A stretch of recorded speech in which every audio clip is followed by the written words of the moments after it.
na ako. Pero we have 3 more stops.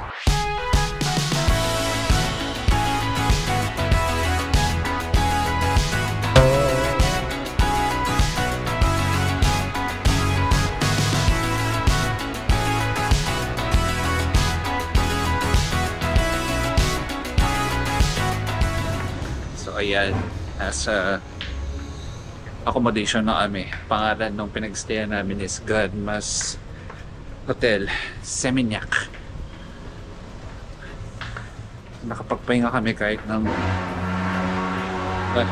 ingay. Ang ingay, mamaya na lang. Wait. Ito na ang afternoon na itinerary namin dito sa Seminyak. Ayun na nga, after arriving and makapagpahinga ng saglit sa hotel, eto, G na kami for our afternoon itinerary. And ang gagawin namin is Seminyak Food Tour. Mostly na mga pupuntahan namin dito is yung mga warung or small eateries. Ito ang mga stops namin. Stop number 1, Pasar Taman Sari. Mag-try kami ng mga local fruits and delicacies here. Next stop is Lontong Balap Corobocan. So dito excited kami mag-try ng soto ayam. Our third stop is Lalapan and Nasi Tempong. Dito mag-try naman kami ng mga fried dishes nila. Our fourth stop is Babi Guling Sari Kempar. Another good babi guling serving na naman tayo for today. And our last stop is Warung Sorabi Bandung 101. Dito kami magde-dessert. Grabe ang mura dito sa Bali. And we will try to provide the prices ng mga dishes nila dito with Philippine peso conversion. By the way, we booked this tour on Get Your Guide. Ang duration ng tour na to is 3 hours. Medyo may kamahalan siya pero kasama na sa price na to yung bayad sa mga food stops namin. By the way, hindi kami nag-decide ng mga food stops ha. Ito ang mga default stops set by our tour guide. Pero syempre, ask your guide first if they have suggestions based on your diet or if you have any food allergies. Ilagay namin yung mga links ng mga tours and hotel na binook namin sa description and pinned comment.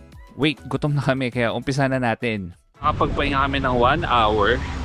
And ngayon, 5 o'clock yung meet up namin para dun sa food tour. Sa Starbucks Corobocan yung meet up. 35-minute walk siya. Mag-withdraw na din kami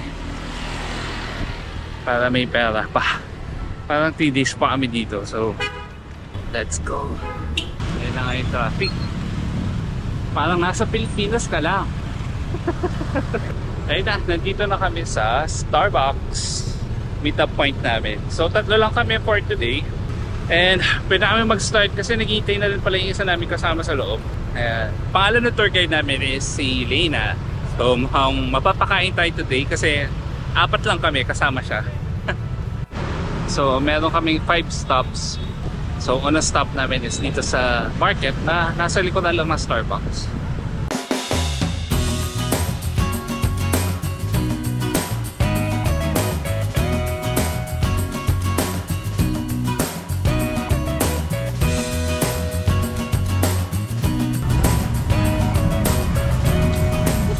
This is right. Yeah. Yep. With cake. Yeah. Yeah. I have read it. Yeah.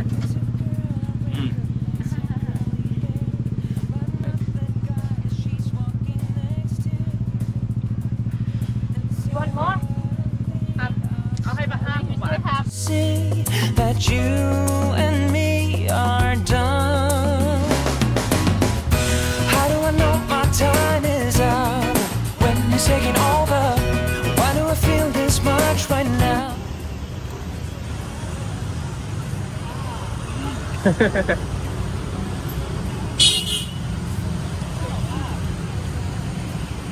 Lasang buto.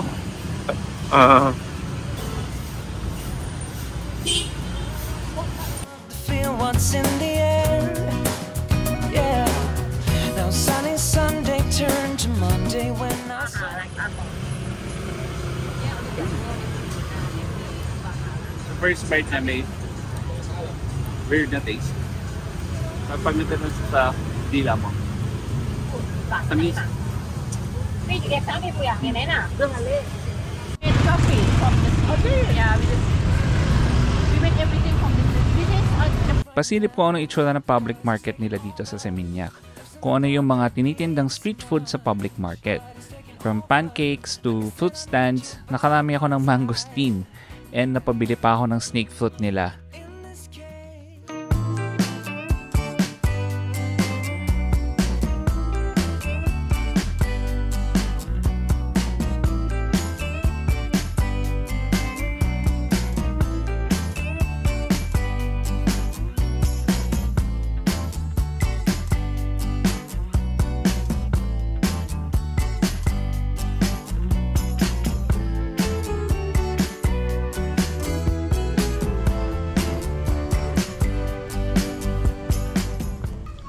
The design is very Satanghang, Bihangpe, Oh, this one. which is my favorite noodles dish in the Philippines. Okay. Was this guys? Huh? Which one? Yes. Sorry. Yeah. Thank you.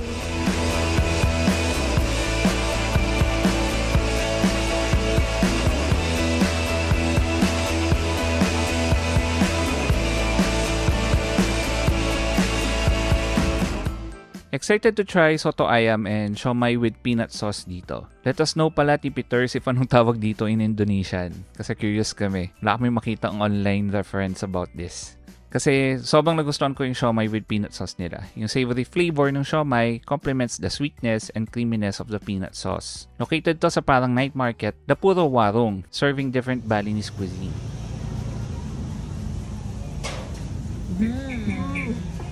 That was delicious. Busog na ako. Pero we have 3 more stops. Yung next naman, tatry namin is Babi Guling.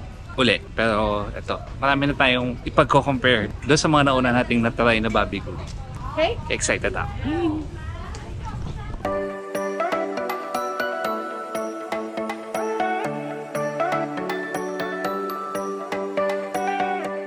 Okay, it's a prank! Hindi pa pala Babi Guling yung next stop. Mamaya pa pala yun.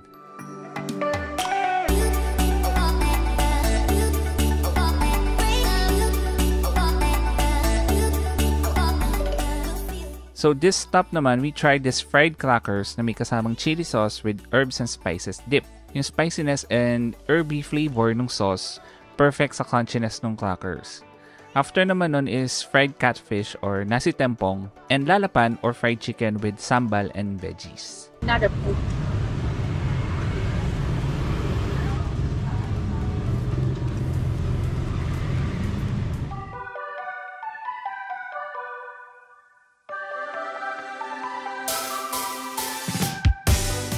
So, okay. 4th stop. Babi Guling. Akala ko yun yung 3rd stop namin pero hindi pa. So, ito, tatawid ka rin.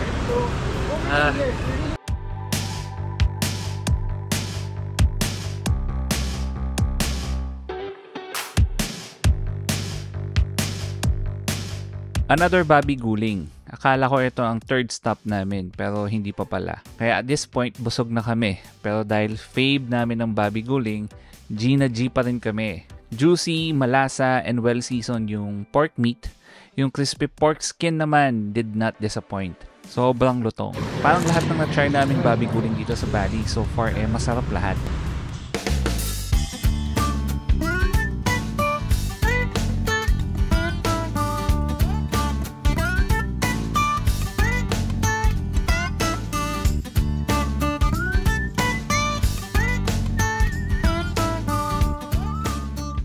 Itong last stop, medyo malayo from yung mga previous stops natin. Kinailangan pa naming mag-Gojek or Grab to get here. Our last stop is dessert, ice cream and pancakes. Perfect din to kasi favorite kong dessert ang ice cream. Pero to be honest, parang 10-course meal ang ginawa namin sa food tour na to. As in, nasulit namin yung binayad namin sa tour na to. Man, oh man, what a feast.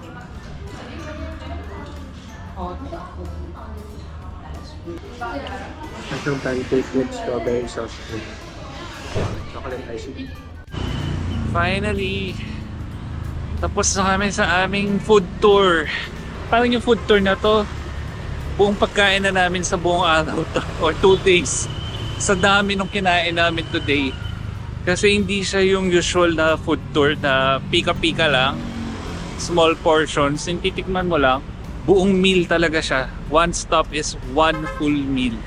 So sobrang busog namin. So ngayon, pabalik na kami ng Grand Mas Hotel and sa Seminyak yun. Ito, lalakad kami. 45-minute walk. Around 4.5 kilometers. Wow, alam pa. Dead. Nakita namin sa Google Maps. Ganun siya kalayo. And lalakarin namin siya para makapagpababa ng kinain. Kasi super busog talaga. Overall, nagustuhan naman namin yung food stops namin. Kami na sumuko sa huli sa kabusugan. Ang masasabi ko lang is worth it ang tour na to dahil nabusog and na-enjoy namin ang mga stops. Sa totoo lang, mura lang naman yung mga kinainan namin and kayang-kayang i-DIY. Pero mai-recommend pa rin namin mag-join ng tour kasi iba pa rin talaga yung may kasama kang guide na may mag-explain sa'yo ng mga kinakain. Which leads to a better understanding and appreciation ng food culture dito sa Bali. It's also a great way to help the local economy.